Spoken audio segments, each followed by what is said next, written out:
Welcome to A Conversation with History. I'm Harry Kreisler of the Institute of International Studies. Our guest today is John Yoo, who is Professor of Law at the University of California at Berkeley Bolt School of Law. He's the author of The Powers of War and Peace and War by Other Means, an insider's account of the War on Terror. John, welcome to the program. Thanks for having me. Where were you born and raised? I was born in Seoul, South Korea, and was raised in the Philadelphia area. So I came over from the United States, to the United States when I was 3 months old. Initially grew up in southern New Jersey, then grew up ultimately in the Philadelphia suburbs. And looking back, how do you think your parents shaped your thinking about the world? Well, there's a lot of different ways. One, there were immigrants from another country. I think that was very important to me, the idea that you would leave the country you grew up in and went to school in and go to an entirely different country. It's something I think very hard for Americans to understand. There's not a lot of immigration from America to other countries. So I think that's one thing, is that how strong the pull of the United States is on people in other countries. Second thing is, I think they fled a military dictatorship at the time. South Korea in the 1960s and in the 1970s was a military dictatorship. And so there's a big contrast, I think, between there and the kind of political and economic and social freedoms one has here. And the third one, obviously, Korea is a divided country to this day. And there's this famous shot from space of the Korea Peninsula at night, and you can see the northern half is completely black, and the southern half is full of light, as is the Western world. And so one of the last thing I got from my parents, I think, was a sort of deep suspicion of communism and the Soviet Union, and because of that, more sympathy. And when I got older, the American political system of people who did not think that the communists were going to win or were a legitimate political system, and that fighting the expansion of the Soviet Union was a good thing. Was there a discussion of politics, the law around the dinner table? No, I'm sorry, I don't have one of those great stories growing up where parents are cross-examining the kids about politics and who to vote for. In fact, all I know about my parents' political views is that one of them is a Republican and one of them is a Democrat, but I'm not sure which one is which, and they've never told me. So we didn't talk a lot about partisan party politics at the table at all. So I can't say that my views were shaped at the dinner table, or my skills as a lawyer were shaped from arguing with my parents and siblings about politics and the law. Where did you do your undergraduate work and then your law degree? I went to Harvard College, and I majored in history, American diplomatic history in particular. I wrote my undergraduate thesis about efforts to cooperate in the sharing of nuclear weapons between the United States and Western Europe in the 1960s. And I did my law degree at Yale, where we don't have majors in law school, but I worked primarily in the fields I still do now, constitutional law and international affairs. And when were you bitten by the bug to look at foreign policy, international law, the power of the president, those set of themes that run throughout your work? Actually, that comes all the way from middle school. Well, one part of it is just having come from Korea, being an immigrant, and coming from a place where the United States fought and drew in one of its Cold War battles. So that sort of course, what made me sort of interested in the beginning. The second thing is I went to a school, a middle school and high school, that heavily emphasized Western civilization and the study of the classics. So I read a lot about Greek and Roman sources and the histories, which are, a lot of it is about what we would think of today as foreign affairs, politics, military, and so on. And so I was interested in even before I got to college. And then when I got to college, I got to study a lot of different aspects of international relations and domestic, but as it interacted with the American domestic system. And then law school, sort of more finely narrowed that down, to really the legal aspects of that. Did you have any professors, either as an undergraduate or at law school, who heavily influenced you? Yes. In college, I was heavily influenced by two professors who, and it's probably the normal course at Harvard, neither of them are there anymore. And one was Thomas Schwartz, who's a professor of history now at Vanderbilt, who's was a real student of the German Reconstruction period after World War II, and has just I think 2 years ago, came out with this book about Lyndon Johnson in Europe.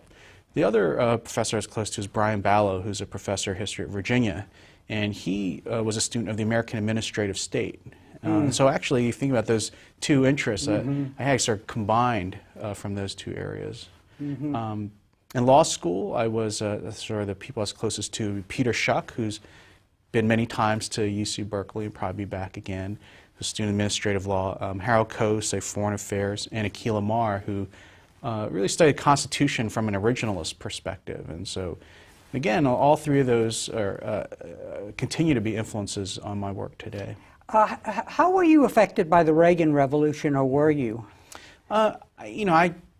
Given the kind of milieu I think I came out of, I was very supportive of President Reagan's policies, particularly in foreign affairs. The idea that the Soviet Union was an evil empire, it was an evil system, and the United States was appropriately trying to defeat it, not just reach some state of coexistence with it, but to actually win in the Cold War was very attractive to me. And Carter was really the president I was really conscious of.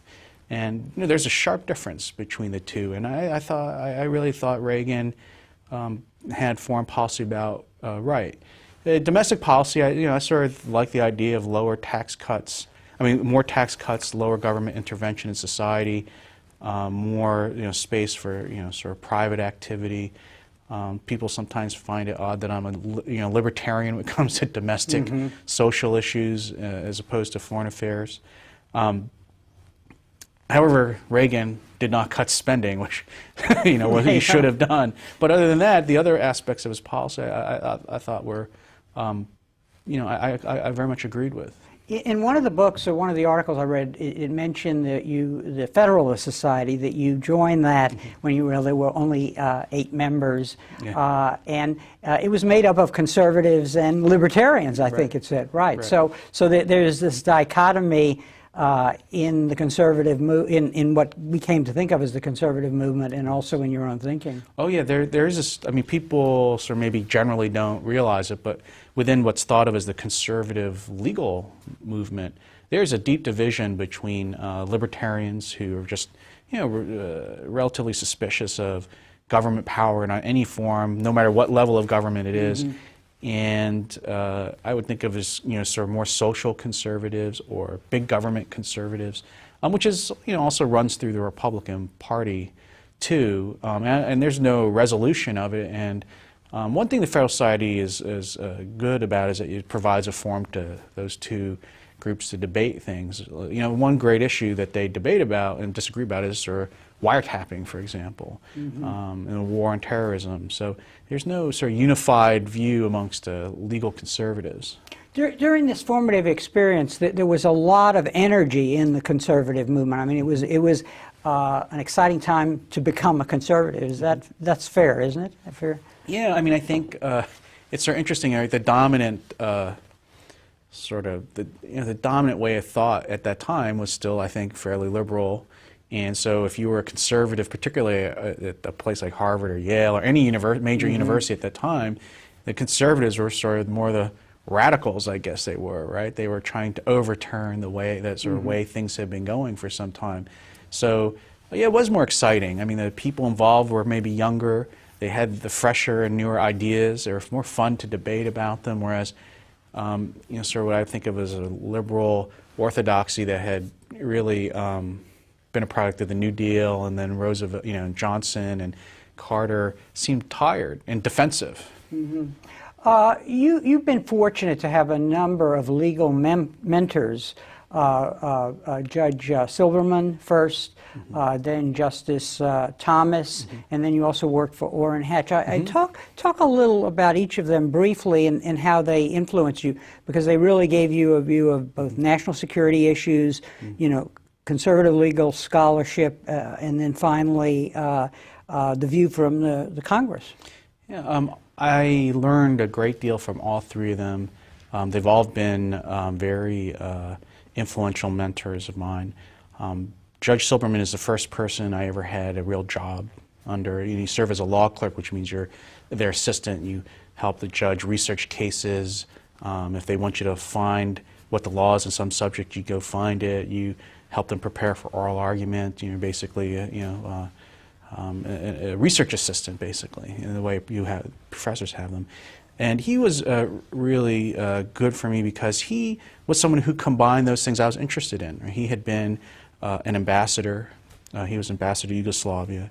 And he's continued to be a figure in foreign affairs and national security, even though he's a judge and a lawyer.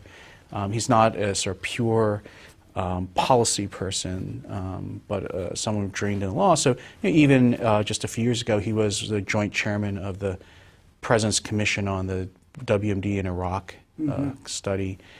So he continues to play that role. So that was very important to me, to see that the things I was interested in could lead to a career, and to see how he thought things through. He was the first real lawyer I worked for, too. Justice Thomas is also a very influential person, the way I thought, or the way I think. He taught me a number of things. One thing he taught me was not to really worry so much about criticism. I mean, he really thinks the key thing in any of these things we do is to reach what you think is the right answer. And if you think it's the right answer, then defend it, and not to be so swayed by criticism. Not that you don't pay attention to what other people's arguments and views are, but you consider them all, and then you make your decision, and then you live with it, and you don't sort of sway back and forth based on criticism. And so he's been criticized a lot. He's one of the most criticized public figures. And I think what I saw was a person who continued to do his job and to continue to stand up for what he believed in. Senator Hatch, again, I was very lucky, again, to work for a wonderful guy and someone who taught me about how politics works. And so what I've always often said to students is that we can prepare you in law school how to be a judicial clerk. I think you can get prepared in law school or graduate school how to work in the executive branch. And I don't think, and no offense to political scientists or to lawyers, I don't think we have a clue how to teach people how to work in Congress. And it's just, you can't have a class on Congress 101 that really tells you what a lobbyist does and how you would do it, how you would be a staffer, how you work things through the political process in Congress. What are hearings really like? How do you run? And so of all the jobs I've actually had, I think I learned the most from Senator Hatch in that 1 year I worked for him, because there's no way right now we can effectively teach that experience in the classroom. Which leads me to my next question. What do you think it takes to do the kind of law that you do? I mean, it's not tort law, it's not contracts. It's really sort of the Constitution, international relations, it's a very hard thing to get your hands on. So, in my view. Yeah. In the law schools, what they would say, it's a hard thing to bill hours for. I see. In the sense that you don't obviously make money. Yeah, there's no law firms that have a practice in foreign affairs law. Right? That's it. Right. So what does it take to do that? Idealism, I guess. Well, first of all, I think you're not going to make a lot of money if you go into that kind of work, and most of the work is in the government.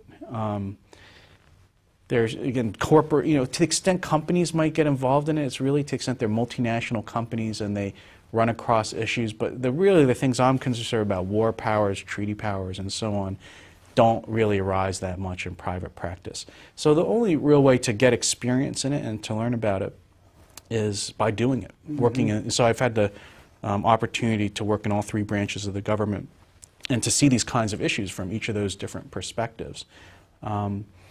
And there's a lot of jobs, not a lot, but there are a good number of jobs in the government, in the federal government, that involve these kinds of issues. But outside of that, there really isn't much. So it's hard for me to tell students to go into this as a line of work. I mean, we can teach them the issues in the class, but you know, they're not. It's going to be very hard to get actual jobs where you work on this every day. Let's talk now to where you found yourself at the time of 9/11, because as I was preparing for this interview, it struck me that you were present at the creation, in a way, and you were in the Bush administration. You had a position at Berkeley, and you were on leave. So, in the summer of 2001, what was the position you took up, and what does that position do? So I was in the Office of Legal Counsel. I was a deputy in the Office of Legal Counsel. That office functions to provide legal advice, constitutional issues mostly, but also statutory issues to the executive branch, because many people, you know, sort of in the public world don't really realize it, but the courts only end up interpreting a fairly small proportion of the law. The executive branch has to enforce the law, and when it does that, it has to figure out what the law means in the first place. So the Office of Legal Counsel functions as sort of the office within the entire government that is sort of a court of final appeal to those kinds of questions within the presidency and the agencies, and also serves as sort of a advisor on the law to the president and the White House. I was hired to be in charge of the foreign affairs docket within that office. It's a very small office, only has about 20 to 30 people in it. If you go back to that world, the pre-9/11 world, this was not an administration that was going to place a lot of importance or emphasis on foreign affairs. Right? It was emphasizing tax cuts and faith-based initiatives and so on. So it wasn't thought that this was going to be a particularly important or heavy job. There weren't, I don't think, a great number of national security specialists in the administration or in the Justice Department. So at 9/11, I was at my desk. I think I was working on fairly mundane, routine things. So I was at my desk, and I saw on television, I saw the second plane hit the World Trade Center towers. And I stayed there. If I remember, Washington was evacuated, which was an incredible sight. Since I worked on these issues, I had to stay, and I stayed there probably until 2 or 3 in the morning. But it was a very strange experience. To go out and get something to eat for lunch, I couldn't find anything. I mean, Washington was a ghost town. It was completely empty. All the stores were shut. And driving home that night was an incredible sight that I never thought I would see in our lifetime. I mean, I drove over the 14th Street Bridge, which is the main bridge leading out of Washington to Virginia, where I lived, and it goes right by the Pentagon, and you drove by, and the night sky is lit up by the huge fire at the Pentagon. I never thought I'd live to see the day where part of our Capitol is on fire. Did you realize right away how important the research that you had been doing was? Because I believe, and let me show this first book of yours, which I guess actually is the second book to come out, or I'm not sure. First one. The first, The Powers of War. You were working on this book before you went to Washington, right? So you were, and in this book you're really grappling with a new interpretation of what are the powers of the president. Yeah, during the 90s, my primary area of scholarly activity was this war powers question. The one we've been debating since well before the Vietnam War, but the Vietnam War is really when it became most prominent, was does the president have the authority to use force abroad without Congress's authorization, without a declaration of war or any other kind of authorization?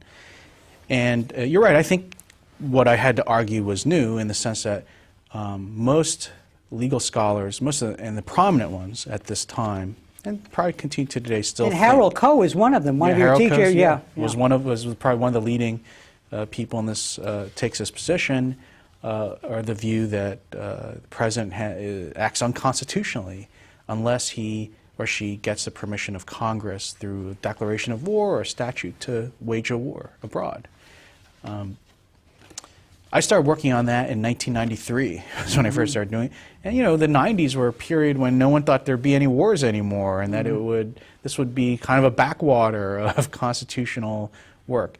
The other thing I just point out is this is an area where the practice is very much at odds with the academic consensus. You look at, certainly since World War II, if not before, been several wars, some very significant ones like Korea itself, which didn't have any kind of congressional authorization. So yeah, this is something I was working on before 9/11. I believe I'd signed the contract to publish this book before I went off into government. I had not planned to go into government in 2001, so my plan had probably this book would have come out in 2002. Mm-hmm. And during your theory, you're essentially, in the book, let's talk briefly about that, you're looking at the record of practice, the imperatives of a dangerous world, and the structural advantages of the executive branch. Those are the three things that you're identifying as truly important. And when you did that, and you brought what I guess one would call a conservative perspective or a new way of thinking, which is or is not conservative, you essentially came up with an argument about the president's power and the Congress' power. What is that argument? Well, first let me say this isn't really, in my view, a conservative versus liberal view in the sense that Franklin Roosevelt certainly, I think, would have agreed with me, and Republicans at that time were quite critical of Roosevelt, or Truman and a Republican Congress, or Johnson. So I don't really think it follows a conservative liberal thing historically, although it certainly does now. So the basic view is this: I don't think the Constitution in the area of war powers is so straitjacketed that it requires a step-by-step process, like a dual-key launch system on a submarine, where the president can't turn his key until Congress turns his key, and that this is all set out in the Constitution. Rather, I think the Constitution has a flexible process. Either branch can act on its own, take the initiative. Also means either branch can try to stop the other branch using its own powers, and that there's nothing wrong with that, that the constitutional system actually anticipates, if not intends, that there to be some conflict between the executive and legislative branches, between the president and Congress, over something like war. But what I didn't think it was this kind of legalistic process where, like passing a law. And I think that makes sense because that would make the most sense if you had the other elements that you mentioned, that you had a world that was dangerous. You would want the government to be able to act flexibly and quickly if it needed to. If future challenges were going to be uncertain, you would want to have, again, an executive can take the initiative, and Congress can choose to support him. Congress can also block him if it wants to. But so I emphasize constitutional flexibility. The interesting thing about this is the critics of practice had always based their arguments in the original understanding of the Constitution, which is not a familiar home to these kinds of scholars in almost any issue. So I think what my contribution was to say the practice that has been going on in this country for many, many decades is not actually inconsistent with the original view of the Constitution. The Constitution originally was written to be flexible, so you can harmonize the two. Otherwise, the view has to be that there have been many, many presidents over many decades, including most of our great presidents, who have been acting unconstitutionally in all of these areas. When you look at the specifics, and I think this is important, in a way that you're very clearly saying, look, if the Congress wants to stop a war, they can cut off the funding. Yeah, basically. And then on the other hand, really the president can just take an action, and really really doesn't need a declaration of war. In the case of fighting Al-Qaeda and in the case of the Iraq War, Bush went to the Congress, but he really didn't have to do that. That's right. Yeah. I would say the Korean War or any number of things, Lincoln's response to the Civil War, or as you said, the Iraq War or war in Afghanistan, I don't think the president constitutionally needed to get, or the Kosovo War, the president didn't need to constitutionally get the permission of Congress. On the other hand, only Congress could provide the funds for any of those wars to go on. And that, in my view, remains Congress's ultimate check. So if Congress really wants to end the war in Iraq, they can do it. In fact, it's very easy to do it. They don't even have to pass a law. All they have to do is not pass anything, right? Because military appropriations come up with this war not just every year, sometimes several times a year. If Congress just stopped and said, we're not going to vote you anything, we're going to sit passively on our heels and just watch, then the war would have to end. And this raises an interesting question that really recurs throughout your work, and that is the legal dimension and the political dimension. And so the political realities are that Congress isn't going to use that power. Even probably if you had a majority of Democrats in both the House, and the Senate. So I guess I'm curious about your sense of your role, because as in the administration, being aware of the theories that you had developed, they're really what is the play here? Between, because you, in your job, you set about writing a number of memos, based on these principles. And I guess the important question is, how does our system respond negatively to actions of the president if the Congress and the courts' power is so circumscribed? Well, again, I don't think the power is circumscribed as a formal matter. But as a matter of politics. It's a matter of politics. Yeah. They choose not to use it. And one point I really try to make in the book is that because groups or people or institutions don't use the powers at their hand, doesn't mean we have to reinterpret the Constitution itself to force them to do it. If they don't want, if Congress or court doesn't want to try to check the executive, then that's their decision. But that doesn't mean the Constitution's broken. So just one point. So the second thing is, in terms of just being an academic in government, I think is really your question. Well, at the one hand, I might say, and I think this has been the consistent view of the Justice Department across many presidents, that I might think that the president has the authority to respond to al-Qaeda without any congressional permission. On the other hand, as a policy matter, I was one of the small team that worked with the Congress to get them to pass such an authorization, both with regard to Afghanistan and Iraq. So you're right, my constitutional view is one thing, but it may be politically better for the Bush administration to get permission from Congress or authorization from Congress anyway, and that's what I did. There was an interview you did with Frontline, and I was really struck by this quote, and I think it relates to what we're talking about right now. This was something you said at the end of the interview. I think one of the things I did notice in a lot of these debates is that a lot of people thought or wanted the law to have already made the choice for them. That's the thing that was very interesting to me. I think people in the public and some members of the military or the agencies, they think that all this should be decided by the law, that the law really tells you exactly how to treat enemy prisoners, and it does when you're fighting another nation state.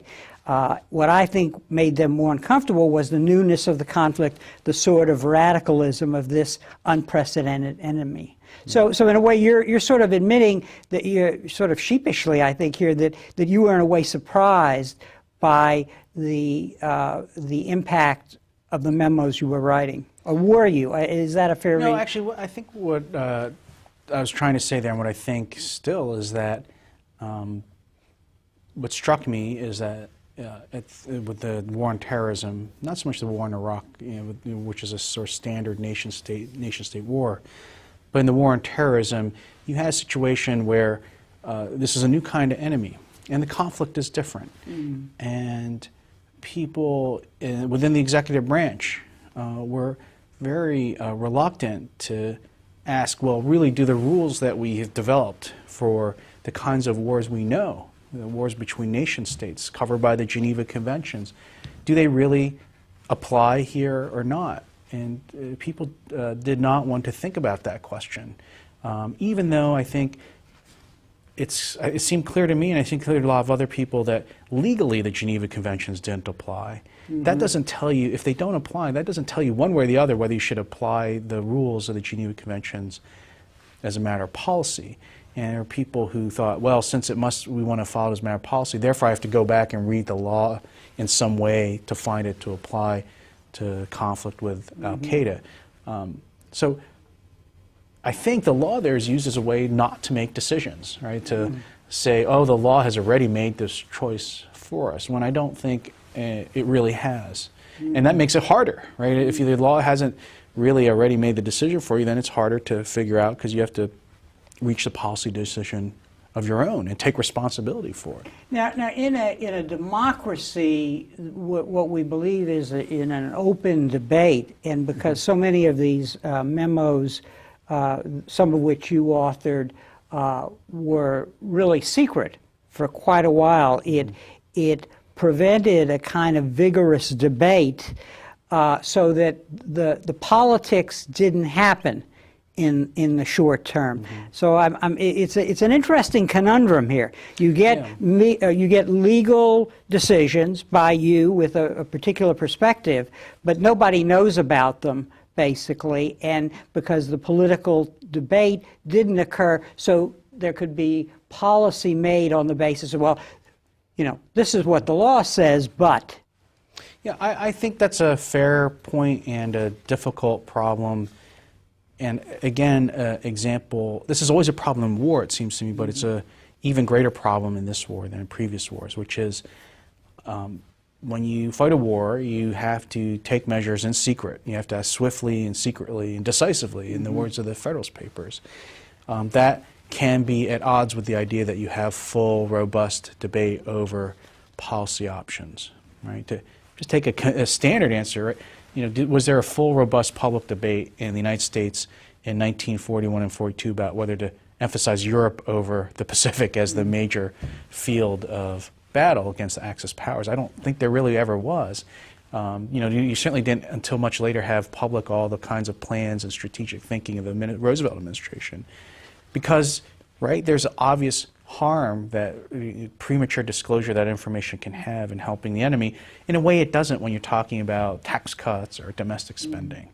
And so that's basically a problem, I think, in all wars. It's especially a problem in this kind of conflict because the enemy is almost acting entirely covertly. So the kind of information that we're dealing with is primarily intelligence. It's not you know, reconnaissance. It's not the kind of methods you usually use to gain information on the enemy if the enemy was, say, Germany or Russia.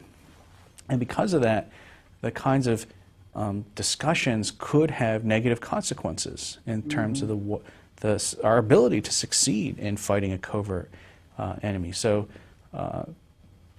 you know, to give you one example about wiretapping, right? If you were to say, you know, we need to have a discussion about wiretapping because we want to tap this kind of communication, then Al-Qaeda will respond quite quickly and stop using that form of communication. And this is not an idle hypothesis.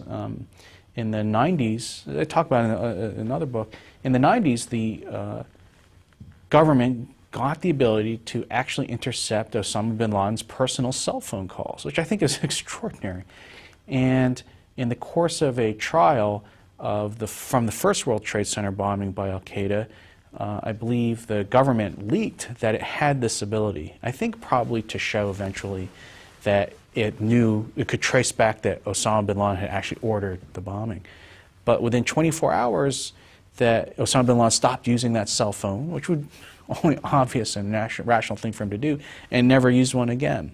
So they, you know, they monitor our discussion, which is easy to do through the internet, and they react fairly quickly. When one looks at these memos, it's very clear that you were really present at the creation, and that you had to define a new set of terms in a way. You had already written, I think, or had thought about the problem of weapons of mass destruction, terrorist organizations, the whole notion of rogue states, you know, as kind of defining a new world.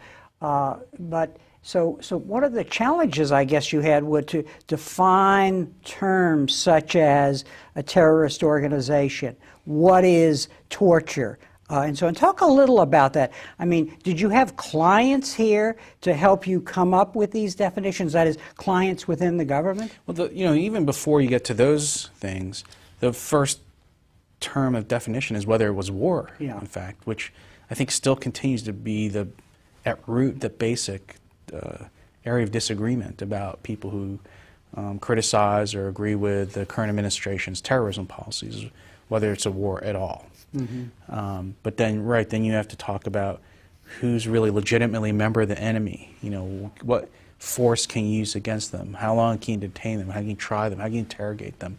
You're right. All those questions come up in a way they haven't come up before, because this is not a nation state and because of the way they fight.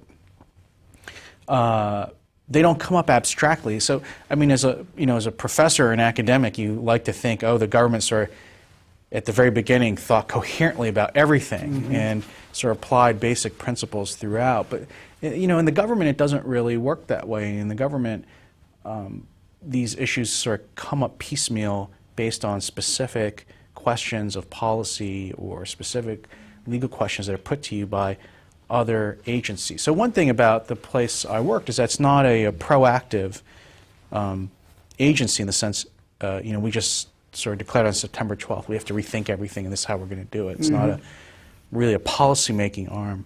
It's more of it's more reactive. Other agencies that had to confront these kinds of questions in the course of fighting the war on terrorism came back and asked us what our best opinion was.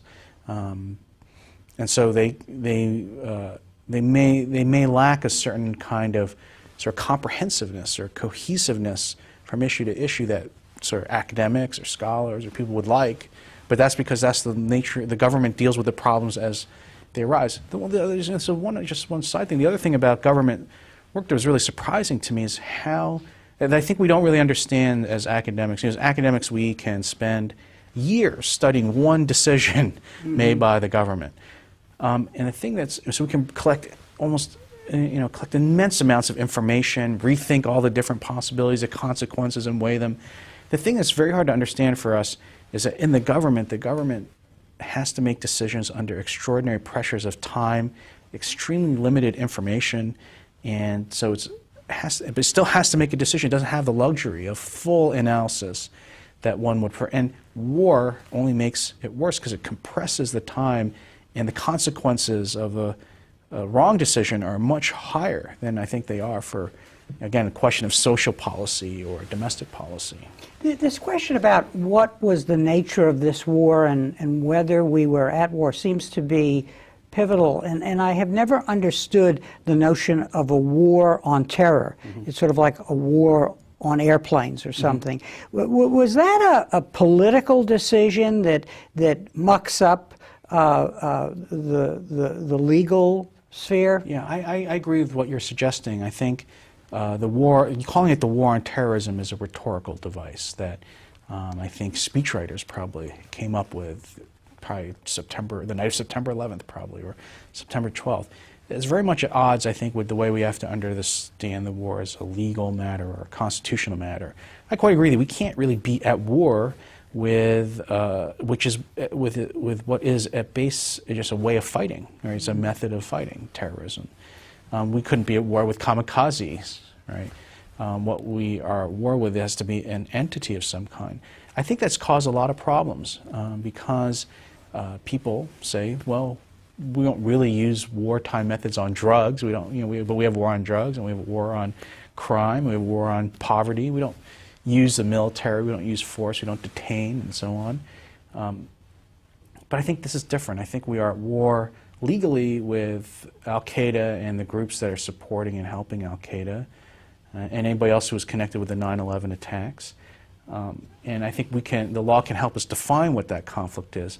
But yeah, when you say war on terror, then you're sort of blurring that lines, and I think it causes people unnecessary concern about the steps that the government's legitimately entitled to undertake.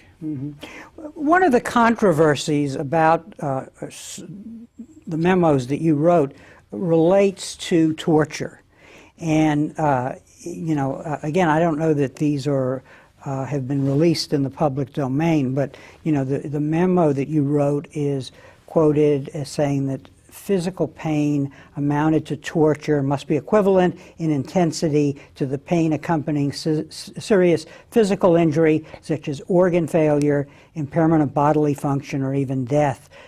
For purely mental pain or suffering to amount to torture, Under U.S. law, it must result in significant psychological harm of significant duration, that is, last for months or for years.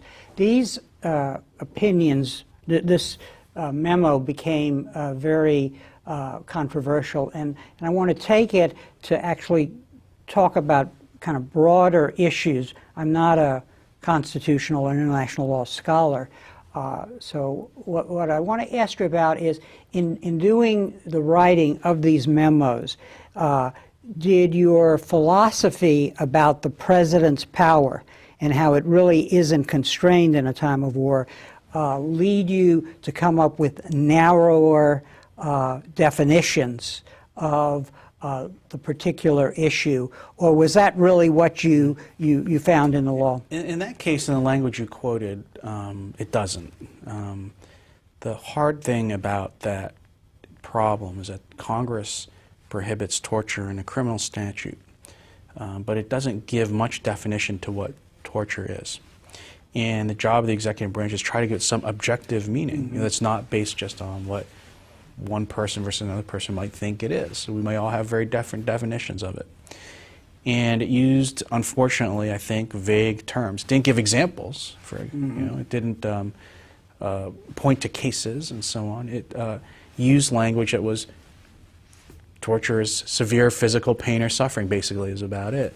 And so the language actually you read, it was one that was drawn from other statutes that Congress had passed where it had defined what's severe physical pain or suffering. That was, it was domestic legislation. Yes, it was domestic legislation, didn't have to do with foreign affairs. Yeah. But you try to read all of Congress's statutes coherently as one body of law. And it was in an area about emergency medical treatment. But it was the only other area of law we could find where Congress had defined. The other thing that was lacking is this had never come up in an American court. So there's no definite interpretation of that law by any judicial decision, which would be a normal place you would look to find some definition. So in all of that, what we did, I thought, was sort of standard approaches to figure out what a vague law or a law of first impression that no one's interpreted means. And in fact, we also looked at the experience of the Israelis, the British. Their courts had interpreted the definition between torture and non-torture too. Later in the memo, the view about presidential power does come up, not as to the definitions, but when we're asked what would actually happen if the president had ordered interrogation method, which later people thought actually did cross the line. And in that circumstance, my view was that, and it continues to be, that Congress can't use the criminal law to prevent the president from using his constitutional authorities to make a decision. And that we had historically, as a country and under the Constitution, given to the president the control over battlefield tactics, battlefield strategies, and that Congress had never really tried to interfere with those. So that, again, this doesn't mean Congress can't use any of its other powers, funding, investigation, oversight, ultimately impeachment, to constrain a president that he or she, that Congress disagrees with. But I don't think what it can do is say, if the president uses one of his powers in a way we don't like, it's actually violation of the criminal law. That actually brings me around back, I think, to the question you asked me at the beginning about Reagan. That was a problem I thought existed under the Reagan administration, was that you had what I think of as the criminalization of policy disputes between the president and Congress. And that's what I thought would happen here if such a hypothetical arose. Now, in the end, it was my view that that didn't happen, that the president in fact, did not cross that line. So that part of the memo, which is also heavily criticized, didn't actually become operative. It didn't become relevant to the actual policies that were later decided on. In your book, you really see the president as preeminent in deciding what treaties mean, basically, and even abrogating those treaties. And you limit Congress to the role of the implementation through domestic legislation. And I guess that's a prelude to what I hear in all of this, which is that a lot of this was very bad politics. That wasn't your domain, but in the sense that if you have a narrow definition like this and it's kept secret and then it leaks, the response of the international community to what is being said and so on. So there's a whirlwind of negativity that's just lying in wait to suddenly spring out. Harry, I completely agree with you, and I wouldn't deny that I wasn't thinking about those kinds of things, in the sense that if someone was concerned about the political dimensions of these kinds of decisions, the safest thing to do would be to just do what we used to do and not make any great change of policy. Right? If you didn't want to get any criticism at all, the safest thing to do would just be to say Geneva Conventions apply, every member of Al-Qaeda is a prisoner of war, and so on. It would be the risk-averse political choice. I think, however, given, and maybe it requires putting oneself back in the time of 9/11 and the immediate aftermath, the pressures on the government to stop another 9/11 attack were very high. It's very hard to remember, I think, today, particularly out here in California, what it was like. And so you have this, I think, competing value that runs against that, which is trying to take those measures in a balanced way, not in an overly aggressive way, to try to make sure another terrorist attack like 9/11 doesn't happen. Everyone thought there'd be another one in fairly short order, and the government has been fairly successful in stopping them. But you're quite right. I think the politics of it, anybody could have foreseen if they thought about it that, you're going to take these measures, and when they become public, as they all do eventually, it will be extremely controversial, and you will suffer negative political costs for them. No doubt about it. Is there a problem here in the sense that we haven't really thought through a lot of these definitions? Because where these definitions, and I'm being vague here, but this is what we'll call the Bush response and the legal memorandum that went with it, that there is a notion here of war 24/7. And if you live with that over time, then a lot of what we think and know and appreciate about our system doesn't seem to be operative. Basically, intrusion on people's privacy, the notion that power is always balanced in our system. So there are general views that we have, I being a layman, the layman out in our audience, of what our system is about, that indirectly becomes discredited basically by the impact of all of this, the notion that war is 24/7, the president can do anything, and so on. Well, I would look at it a little differently. Obviously, I would say that, yes, this is a new kind of war, and it does require rethinking of some basic concepts, and also of how we approach war from in sense of managing it and deciding issues about it domestically. It doesn't. I don't think it it has this sort of a huge sort of political consequences that people worry about, and your question expresses worry about, in the sense that if you look at where we've been ever since 9/11, we have had sort of the normal operation, I would think, of the political process. We're about to have our second presidential election, and several congressional elections. I don't think there's been any real distortion in the political process. You look at, the working of the economy, you look at, normal social activity, they seem not to be that dramatically affected if you compare it to past wars. So I think that's, I kind of think of it as, think of it in terms of another discipline in a way, as medicine, in the sense that what you've got to do to fight Al-Qaeda is you have to actually be much more precise and surgical in the way you fight them, so that you don't affect the whole body of the body politic. Whereas in previous wars, you had much more aggressive and wide-ranging measures that are taken by the government. You compare this to World War II, World War I, or the Civil War, and what happened domestically in terms of civil liberties and privacy, I think, was far worse than anything that's happened today. I just think people don't remember the history or don't study what happened in those previous conflicts. I quite agree. We would lose the war if we actually took those measures in response to terrorism today. So the job of, I think the administration has done a much better job than people give credit for of fighting this war, but at the same time trying to preserve as much of normal peacetime civil liberties as possible, and not really erring as far over as, say, Lincoln or Roosevelt or Wilson had.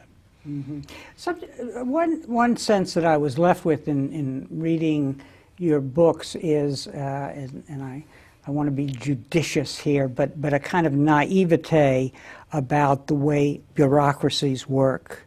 Of course, you're here at the university, so you have some familiarity with that. But the bureaucracy here is far worse than anything that exists in Washington, I assure you. But the idea that if, for example, if we look at the example of the torture memo and how, you know, certain clients of your office, namely the CIA, well, even in the military, that the kind of breakdowns you witnessed in Iraq and having to do with the transfer of a limited use, say, in Guantanamo, to a broader war in Iraq that was a very different situation. Talk a little about that. And is that just a problem that lawyers have generally as a rulemaker? I think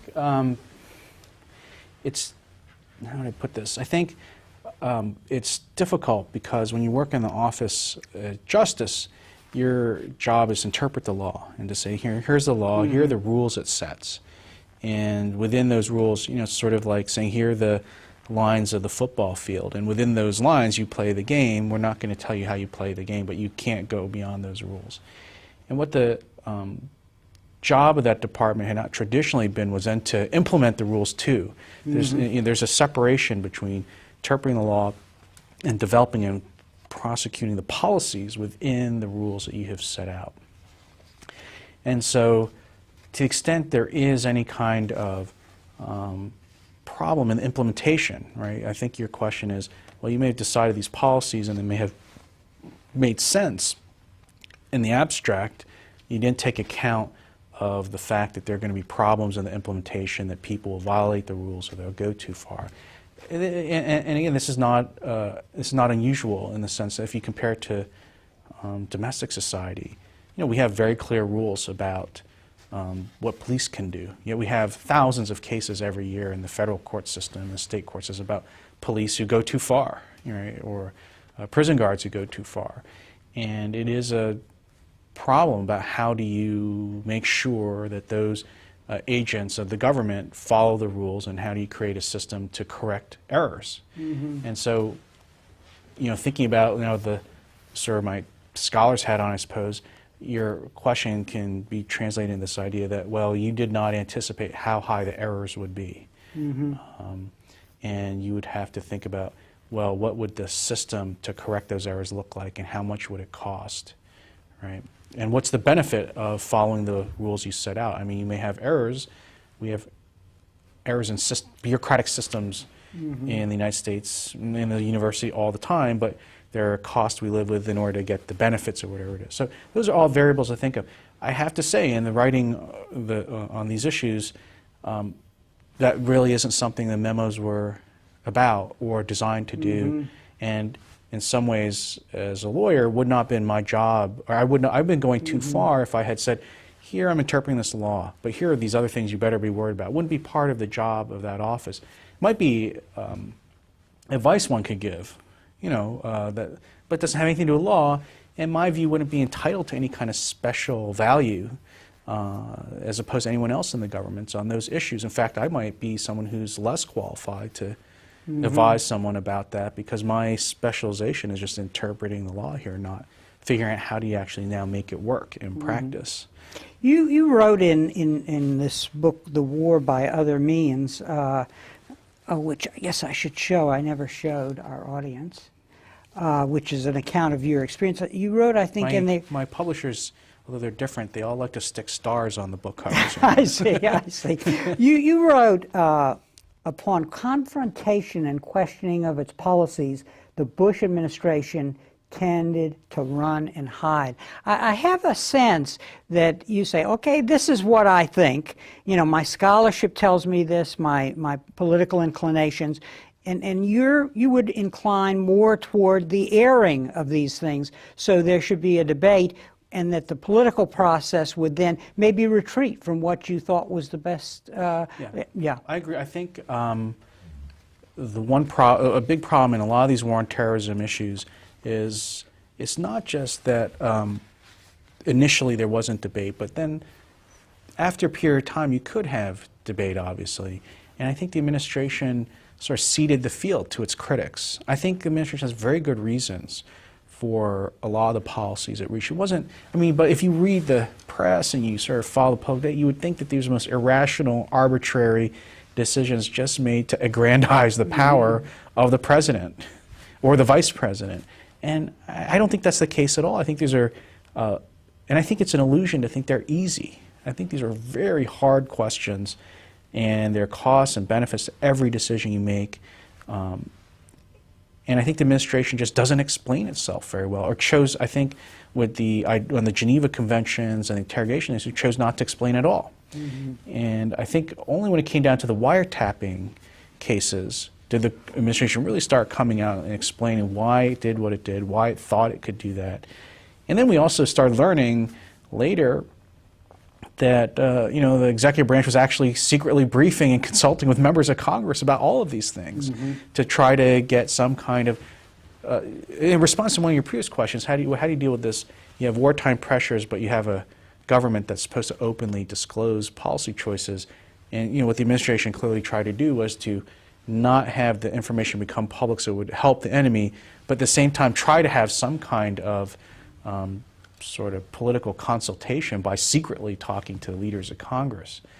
But I agree that doesn't substitute for a full-bore, robust public discussion, and I don't understand why you wouldn't have it once it's already become public. But that's what they did, and I think that's a big problem and sort of a self-inflicted wound that the administration has suffered.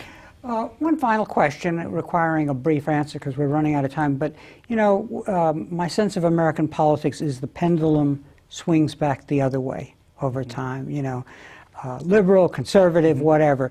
Do you see that happening here, and what will be the consequences for both the country and actually for the people who are involved in these decisions? Yeah, it's a very interesting question. I think after Vietnam, right, you saw, and the Nixon administration, you saw a weakening of executive power. The thing that's, I think, fairly striking is that it actually lasted a fairly short period of time. I mean, it lasted the rest of Nixon's administration, which was under President Ford, and then the Carter administration, one term. And then by the Reagan administration, you have a lot of people in the political system wanting a return to a vigorous executive. So it's certainly possible that dissatisfaction with the war, although I think it's primarily the war in Iraq and not the war on terrorism that's causing the greater dissatisfaction, will produce a shift away from executive power. But I think it's going to return, not because I happen to favor it that way, or I think it's because of the complexity of the world and foreign challenges, and the threat of terrorism is not going away, and we're not going to have a Congress manage that day to day, and the details is still going to be the job, and always going to be the job of the executive branch. John, I want to thank you very much for being with us today, and I want to show your two books because I think they should be read because you are fearless in your willingness to discuss the issues that were raised by 9/11 and the response of the Bush administration. Thank you very much for coming on our program. Thank you, Harry. It's a pleasure. And thank you very much for joining us for this conversation with history.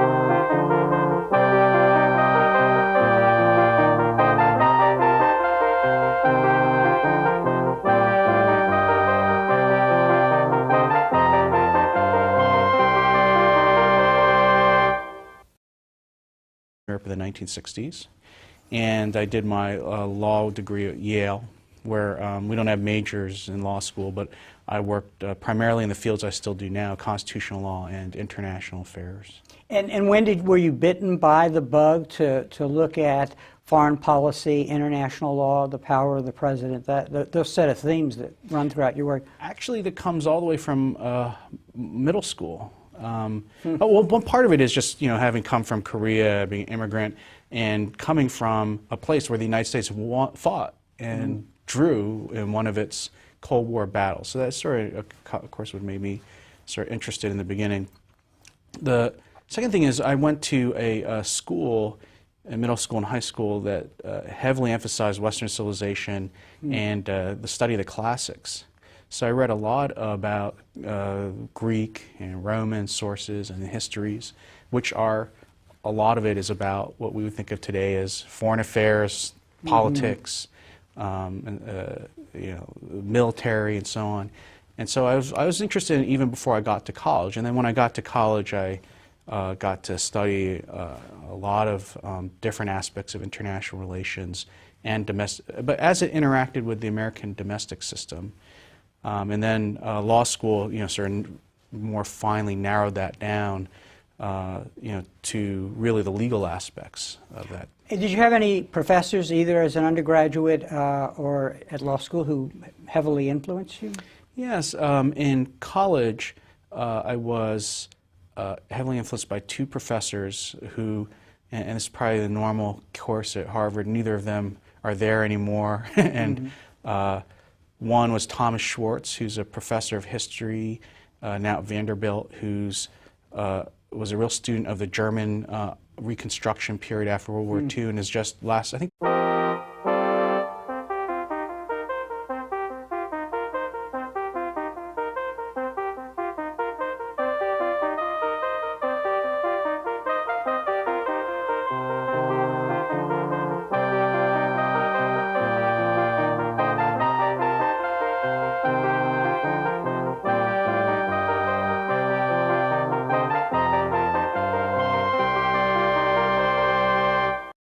Welcome to A Conversation with History. I'm Harry Kreisler of the Institute of International Studies. Our guest today is John Yoo, who is professor of law at the University of California at Berkeley, Bolt School of Law. He's the author of The Powers of War and Peace and War by Other Means, an insider's account of the War on Terror. John, welcome to the program. Thanks for having me. Where were you born and raised? I was born in Seoul, South Korea, and was raised in the Philadelphia area. So I came over from the United States, to the United States when I was 3 months old. Initially grew up in southern New Jersey, then grew up ultimately in the Philadelphia suburbs. And looking back, how do you think your parents shaped your thinking about the world? Well, there's a lot of different ways. One, there were immigrants from another country. I think that was very important to me, the idea that you would leave the country you grew up in and went to school in and go to an entirely different country. It's something I think very hard for Americans to understand. There's not a lot of emigration from America to other countries. So I think that's one thing, is that how strong the pull of the United States is on people in other countries. Second thing is, I think they fled a military dictatorship at the time. South Korea, 2 years ago, came out with this book about Lyndon Johnson in Europe. The other professor I was close to is Brian Ballow, who's a professor of history at Virginia, and he was a student of the American Administrative State. So actually, you think about those two interests, I had sort of combined from those two areas. In law school, I was sort of the people I was closest to, Peter Schuck, who's been many times to UC Berkeley and probably be back again, who's a student of administrative law, Harold Coase, a foreign affairs, and Akhil Amar, who really studied Constitution from an originalist perspective. And so, again, all three of those continue to be influences on my work today. How were you affected by the Reagan Revolution, or were you? Given the kind of milieu I think I came out of, I was very supportive of President Reagan's policies, particularly in foreign affairs. The idea that the Soviet Union was an evil empire, it was an evil system, and the United States was appropriately trying to defeat it, not just reach some state of coexistence with it, but to actually win in the Cold War. It was very attractive to me, and you know, Carter was really the president I was really conscious of, and you know, there's a sharp difference between the two, and I really thought Reagan had foreign policy about right. Domestic policy, I sort of like the idea of lower tax cuts. I mean, more tax cuts, lower government intervention in society, more space for sort of private activity. People sometimes find it odd that I'm a libertarian when it comes to domestic social issues as opposed to foreign affairs.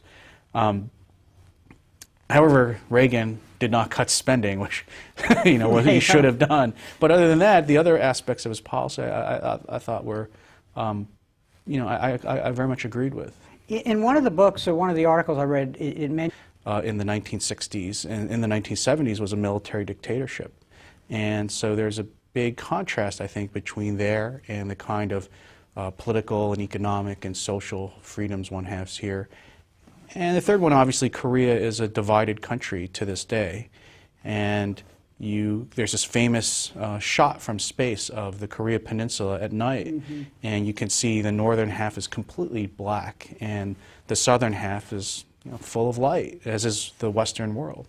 And so one of the last thing I got from my parents, I think, was a sort of deep suspicion of communism and the Soviet Union, and because of that, more sympathy. And when I got older, the American political system of people who did not think that the communists were going to win or were a legitimate political system, and that fighting expansion of the Soviet Union was a good thing. Was there a discussion of politics, the law around the dinner table?